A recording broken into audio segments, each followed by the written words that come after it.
Hello, neighbor. Anybody know what show I'm referencing right now? Young ones in the room, maybe you're thinking of Daniel Tiger's Neighborhood, right? That's what you're all thinking, Daniel Tiger. Okay, so back in my day, I was born a long time ago, and back when dinosaurs were on the earth, and there was a show on TV called Mr. Rogers' Neighborhood. Y'all know that show, Mr. Rogers' Neighborhood, right? Great show. He's still a source of inspiration. In fact, I think his wife passed away this week, so sad to hear that as I was preparing this message. But he had this thing where he would start every show, and he would walk in the door, and he had his suit coat on, his tie, so he looked like he came, fresh from work. And he takes off of his suit coat, he puts it on a hanger, he puts on the cardigan sweater, right? I didn't have a good cardigan sweater to put on today, so I'm sorry to let you down, but he had the best sweaters. And then he would do this thing where he would take off his work shoes, right? His leather shoes, and he would put on his comfy house shoes, like tennis shoes. And today, I'm going to do the same thing, and I want you to think about the symbol. Mr. Rogers coming home, and you're in his house. What was it that he's trying to communicate to the people watching the show? Perhaps to the latchkey kids that were home by themselves and the parents were working all the time. Maybe he wants them to know, like, hey, I'm a parent figure coming home to hang out with you, to talk with you, or maybe it was simply just make yourself at home, right? But it was symbolic. And today, I'm actually using a symbol. It's not a fashion statement, okay? If you're getting fashion cues from Chris, like, you have problems, okay? We can talk about that later, but a symbol that I hope will make more sense to you as we go on today. But you can see this shoe says faith right here, and let me tie that shoe. I'm not as smooth as Mr. Rogers was, but he'd always crop his leg up. I actually watched this week to study how he did this because I was like, he was so good at this. And I double knot my shoes, so that creates problems for me as well. And you'll see my other shoe here. It says fear. Fear. Faith and fear. Today, I want to talk to you about faith over fear. That's the title of my sermon today, faith over fear. And I'm hoping that maybe the shoes will start to make a little bit more sense as we look at a famous story in the Bible, a story that you've probably read 100 times. Maybe you've heard preachers preach on this story, but I wanted to look at this story together of Jesus walking on the water and Peter joining him to walk on the water. If you have a copy of Scripture, if you want to turn with me to Matthew chapter 14, I want us to look at this story together. And as I was praying about this morning, as I was praying about really this year, this season of life that we're in on planet Earth, I was drawn to this story, this account of Jesus. And so it's Matthew chapter 14. I'm going to start in verse 22, and I just want to let you know what's happened. Jesus has just come into a region, and thousands of people have gathered around him. It says that he healed all their sick. I mean, it's been a mind-blowing day for these disciples. And then they were hungry, the people were hungry, and so Jesus, he feeds the 5,000 people with a few fish and a few loaves, and they've seen the food multiply. Okay, so that's the context of what's happening here. And in verse 22, we pick up the story. It says, immediately he made the disciples get into the boat. He made the disciples get into the boat and go ahead of him to the other side while he dismissed the crowds. After dismissing the crowds, he went up on the mountain by himself to pray. Well into the night, he was there alone. Meanwhile, the boat was already some distance from land, battered by the waves because the wind was against them. Jesus came toward them walking on the sea very early in the morning. And when the disciples saw him walking on the sea, they were terrified. "It's a ghost," they said, and they cried out in fear. Verse 27, immediately Jesus spoke to them, "Have courage, it is I, don't be afraid." Verse 28, "Lord, if it's you," Peter answered him, "command me to come to you on the water." He said, "Come." And climbing out of the boat, Peter started walking on the water and came toward Jesus. But when he saw the strength of the wind, he was afraid. And beginning to sink, he cried out, "Lord, save me."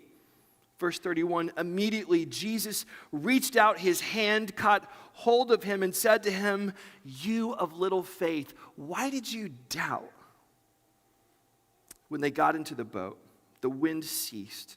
Then those in the boat worshiped him and said, "Truly, you are the Son of God."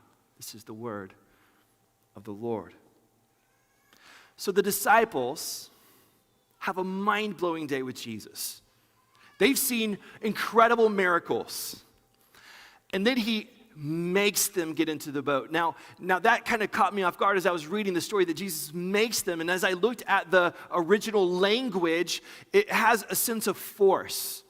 Like if you've ever, been somewhere that you're not supposed to be and like a security guard is kind of like, "Okay, you need to leave now." It's like, that's the picture. It's like he's literally guiding them like, "Okay, you guys need to go now. Like get in the boat and go ahead." Now parents, you probably know how this is when it's bedtime and you're like, "Mom and Dad like need a break," and you're like, "Go to bed," right? You make them lie down. You make them go to bed. It's the same idea, this forcefulness. Jesus makes them get in the boat.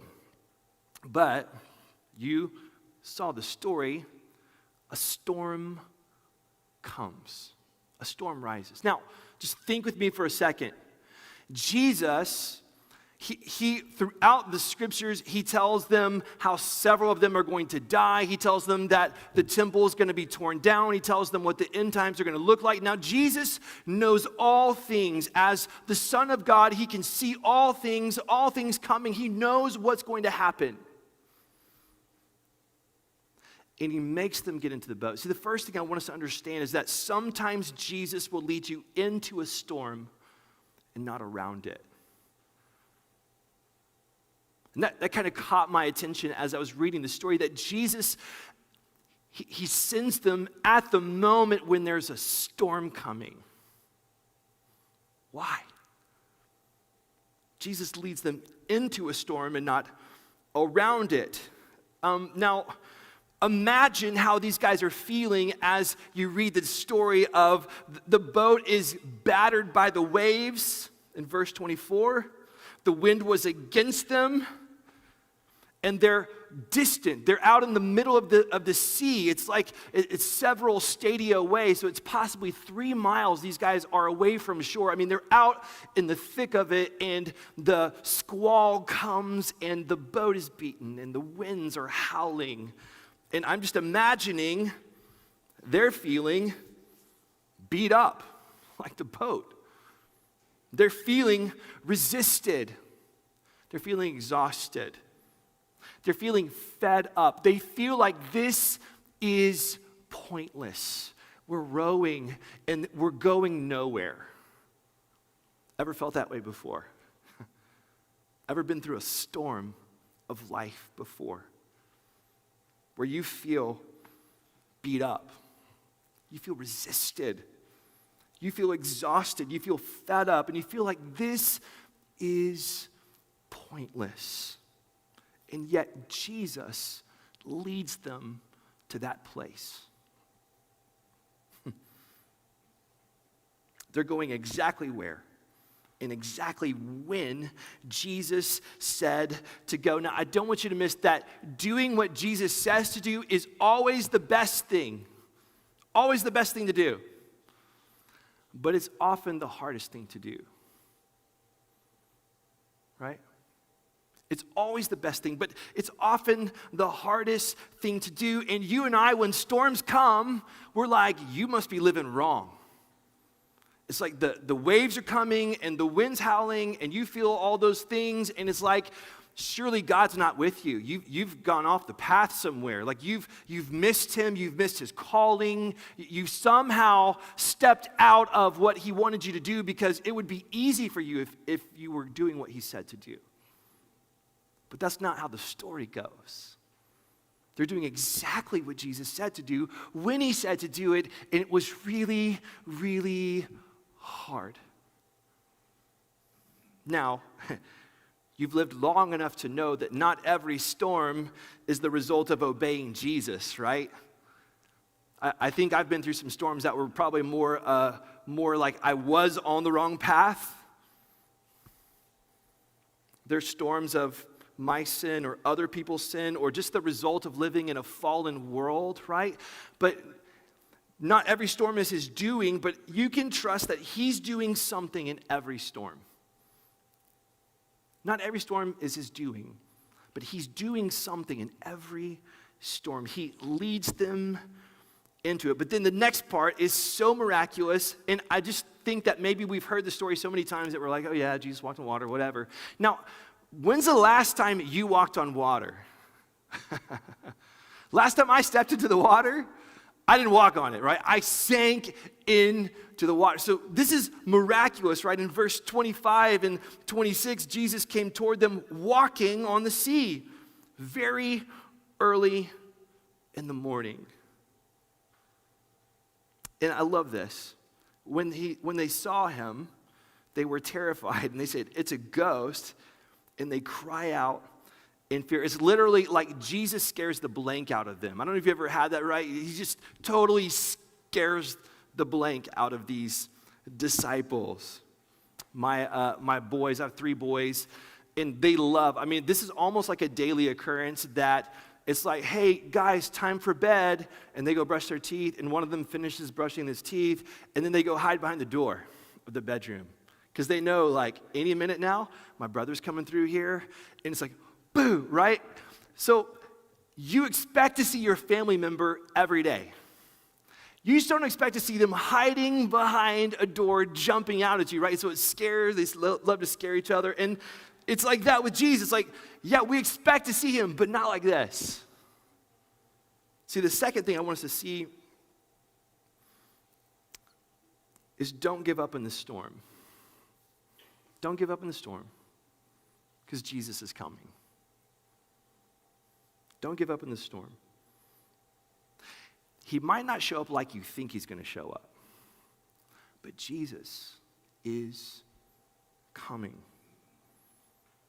It said very early in the morning. That would have been between 3 and 6 a.m. And I'm just imagining, okay, they feed 5,000 people, probably around dinner time. Maybe they're mingling afterwards, talking, picking up the remainder, the 12 basketfuls. And then he's like, okay, you guys need to go. So maybe we're saying like 8, 9, maybe 10 o'clock at night. So just wrap your mind around it. They've been rowing for at least 5 hours, maybe as much as 8 hours. 5 to 8 hours. Now, I haven't rowed a boat in a long time, but I'm going to guess that rowing against the wind in the middle of a storm is really, really hard. And yet Jesus, he's waiting.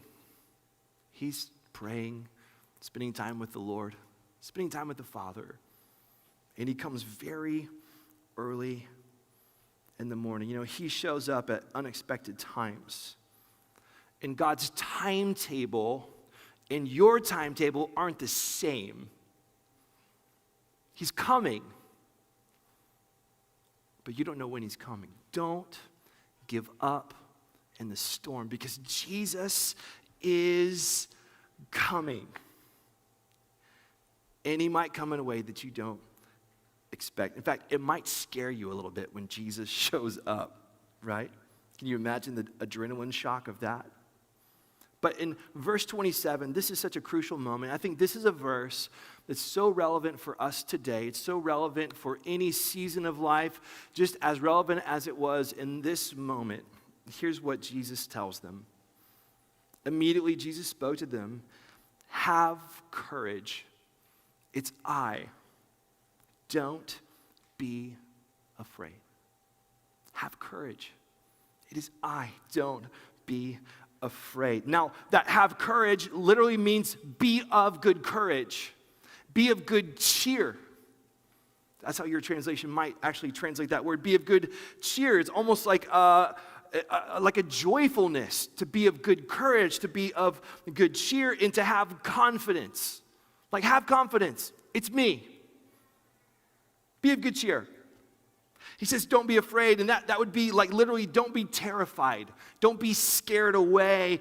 Don't be seized with alarm. Don't be afraid.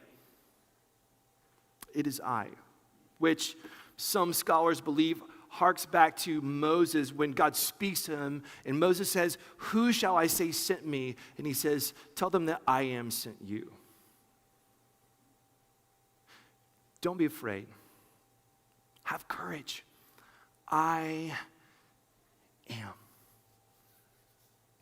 Don't give up on the storm. Jesus is coming. But we get to this word courage, and it's such an important word, and it really has a lot to do with the shoes that I'm wearing today, this idea of courage. Now, I want you to catch this. The third point is that courage isn't the absence of fear, it's faith over fear. Courage isn't the absence of fear, it's faith over fear. If you were to look up in the Webster Dictionary the meaning of courage, it says mental or moral strength to venture, persevere, or withstand danger, fear, or difficulty. So it's this strength that is able to withstand danger, fear, or difficulty. And I found some quotes of some famous people that, you know, these are just great people. And so I thought it was interesting. And the first is John Wayne. I have the middle name of Wayne because my parents love John Wayne, okay? So this is like, this, you know, John Wayne. He's John Wayne. He says, courage is being scared to death and saddling up anyway. That's what he said. I like that. Mark Twain says this: courage is resistance to fear, mastery of fear, not absence of fear. Thank you, Mark. The next one, Nelson Mandela: courage is not the absence of fear, but the triumph over it. The brave man is not he who does not feel afraid, but he who conquers that fear. It's not the absence of fear, it's faith over fear. Now, why am I making such a big deal about that? Well, in the church, there's a lot of talk about freedom from fear.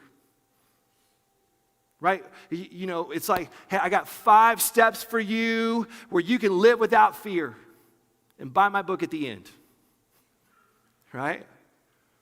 And what happens is you download the sermon about not being afraid anymore, and you buy the book with the 5 steps, and you sing the song, and then you still feel afraid. But now you feel guilty about it because, as last you heard, you're not supposed to feel afraid anymore. Because if you really love Jesus, then you don't have the fear anymore. And so we say, be free from fear. You can live a fearless life. And we can quote a verse like, perfect love casts out fear. And we forget the context of that verse is eternal judgment and punishment from God. He's saying, look, you don't have to be afraid of what's going to happen when you stand before him. You can be at peace with God. Perfect love absolutely casts out fear of punishment. But when I look at a story like this, what I see is an interplay of faith and fear. I mean, think about the story. Faith is really high. They've seen Jesus do amazing stuff. I mean, they've seen him multiply the fish and the loaves. They've seen lots of people be healed, and they're like, we could do this. Let's take the mountain. Let's take the hill. Like, faith is high. And then they get forced into a boat by Jesus. Thank you, Jesus.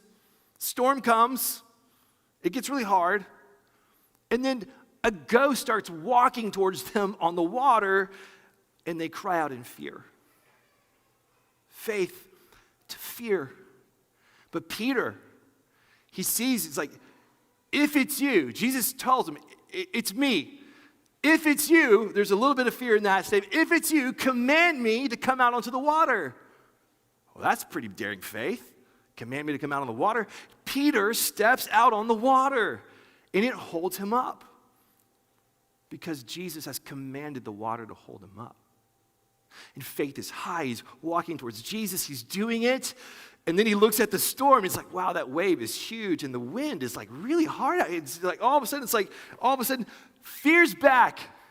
And he begins to sink. Now, that's a key phrase. He began to sink. Now, when I get into the bathtub, I don't begin to sink, I sink.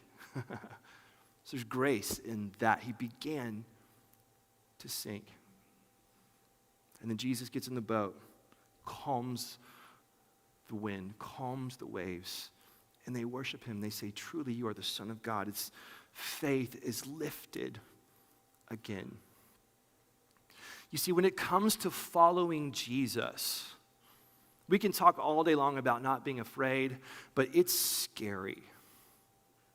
Following Jesus will absolutely call up in us all of our greatest fears. We will face them head on, and we'll think, I shouldn't be afraid. We'll have all those thoughts.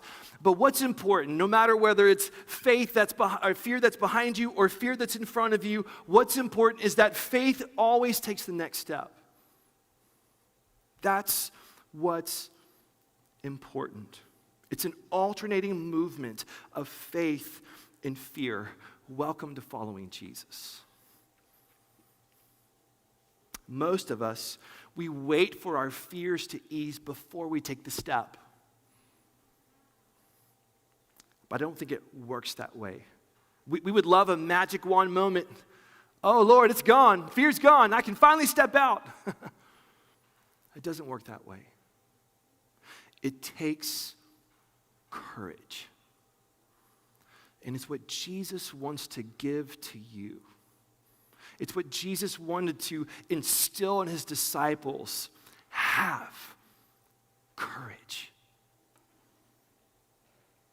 Because what matters is that you keep stepping with faith. If you're not convinced yet, I think of Paul in 1 Corinthians chapter 2, verse 3. He's in Corinth, and he says, look, I didn't preach with eloquent words of human wisdom. I came knowing nothing except Christ and him crucified. And he says, I came to you in weakness, in fear, in trembling. Meaning what? I was scared to talk to you about Jesus. I was scared to tell you about the gospel. I came in fear and trembling, but Paul did it anyway. When he stepped into Corinth, fear was right beside him, but he had to step in faith. Ephesians chapter 6, Paul asked the Ephesians to pray for him that he might be bold enough to speak about the gospel, meaning this guy who did so much for the kingdom, who spread the gospel over the known world, he was scared to share the gospel. But he did it anyway. Faith took the next step. And you and I, friends, in this time where there's a whole lot of stuff that we could be afraid of, as we look at the instability of nations, as we look at the shaking, as we look at a global pandemic, as we look at the shifting of our world, we have lots to be afraid of. But I believe God is moving mightily. He's moving. God's doing something in the storm. He's at work in the storm. Jesus is coming, and he's just looking for people who will take the next step of faith. And I think he wants you to be that person. He wants you to have courage, because courage and faith will be required every step of the way, because we're going to have to step out of some boats. I found this quote from Peyton Jones, a book that's called Reaching the Unreached, and he says this: "The Bible stories we read unfolded in real time, yet the central characters were unaware their actions were caught, captured, and recorded in the scripture." Kind of like a smile you're on camera, right? One thing you can be sure of, however, is that when they stepped out with alternating steps of faith and fear, they felt confused and lost. Doubt mingled with fear and an added dash of confusion has been the purchase price of nearly every square inch of kingdom ground that has ever been gained. I'm going to read that last sentence one more time. Doubt mingled with fear and an added dash of confusion has been the purchase price of nearly every square inch of kingdom ground that has ever been gained. What he's saying is, this is normal. This fear thing, totally normal. And if you have ever felt afraid when it comes to following Jesus, I want you to know you're not alone. You're not weird. You're not messed up. You're not lacking something necessary. You are a normal human being who's taking steps. You're taking steps. So courage isn't the absence of fear. It's faith over fear. And I just want to take a few moments and just look at what types of fears we might face when it comes to following Jesus. I made a list you guys can look at. Here's the list. Fears that we might face when taking faith steps. It says fear of danger. This is what the disciples felt all the time. Like it was literally life-threatening for them to speak up about Jesus. Fear of persecution. Fear of failure. Ever felt that before? Fear of what people will think about you. Fear of looking foolish or incompetent. I don't know enough about the Bible. Fear of losing social acceptance. Fear of jeopardizing your relationships. Fear of not having what it takes. Fear of being vulnerable with people about your real life, your real heart. We face all those things all the time when it comes to taking faith steps. So what kind of faith steps might Jesus lead us to? Well, I have a list for that too that might help us just kind of get some ideas. These lists aren't like the full final word on stuff because there's more fears and more steps, but this is just sort of ballparking some things. The faith steps, there's an obey step where it's like, I want you to stop doing something, or I want you to start doing something, and you know, like, I need to obey. There's a go step, which is like, I want you to go across the street and meet your neighbors, or I want you to go start a house church. I want you to go on short-term missions. I want you to go to Japan. I want you to go on long-term missions. There's a go step. Or there's a give step, where you know, it's gonna cost me. Like I'm gonna sacrifice some things because I feel like God wants me to give this away. A give step. A relational step. Those can be the hardest faith steps because it takes a lot of dying to self, a lot of vulnerability. It could be mending a relationship, mending your marriage, and you know that it's going to take some new ground. You're going to have to step onto some new ground to do it. And it's scary.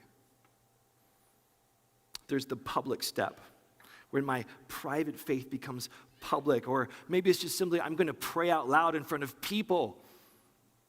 And that freaks me out. But every step is a trust step. Every step is a trust step. So in closing, I want to tell you this. Never forget, Jesus is bigger than any storm. Never forget. Jesus is bigger than any storm. Sometimes as a pastor, I get to hear storm stories. I get to sit down with people and some of you, and I get to talk over coffee or lunch, and my favorite thing to ask is, tell me your story. And what I hear is the twists and turns of life. I wasn't following Jesus at this time, and I made these decisions. It is storm. Sometimes I felt like God was calling me to do something. And I stepped out there, and it was terrible. And it fell apart. It's the twists and the turns, the disappointment, the failure, the dark times, the crisis of faith, the health struggle, the financial struggle, the marriage struggle, the I was trying to do the right thing but it blew up in my face struggle. It's the storm stories, and you probably have a storm story. I know I do. And if you do, you're in great company. And if you don't, just wait, okay? Just wait. It's like the weather in Texas. If you don't like how it is right now, just wait. It's going to change. Like, that's how it is in life. Like, there's just stuff that happens. There's storms that come. Just wait. But never forget who the hero of the storm story is. It wasn't Peter. Peter took the step. Peter also had a lot of fear. Peter began to sink. And when he began to sink, when fear was in the lead, he cries out in faith, "Jesus, save me." And the hand reaches down and pulls him out of the water. Jesus is the hero of the storm story.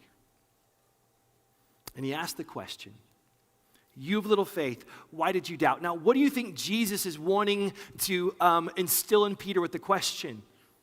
You have little faith, why did you doubt? The Greek means you who trust too little. You who trust too little. Why did you waver? Why did you lack confidence in me, in Jesus? You see, Peter begins to sink when he believes that the storm is bigger than what Jesus is commanding the water to do. Does that make sense? Whenever his focus moves towards the waves and the wind, it's like he begins to sink, and then he can look back and say, "Lord, save me," and Jesus picks him right back up.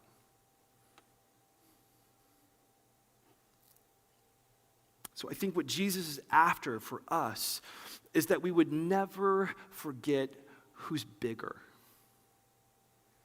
That Jesus is bigger than any storm. So, don't let fear have the last step. Keep stepping with faith because the storm will end and Jesus will remain. The wind ceased. Then those in the boat worshiped him and said, "Truly, you are the Son of God."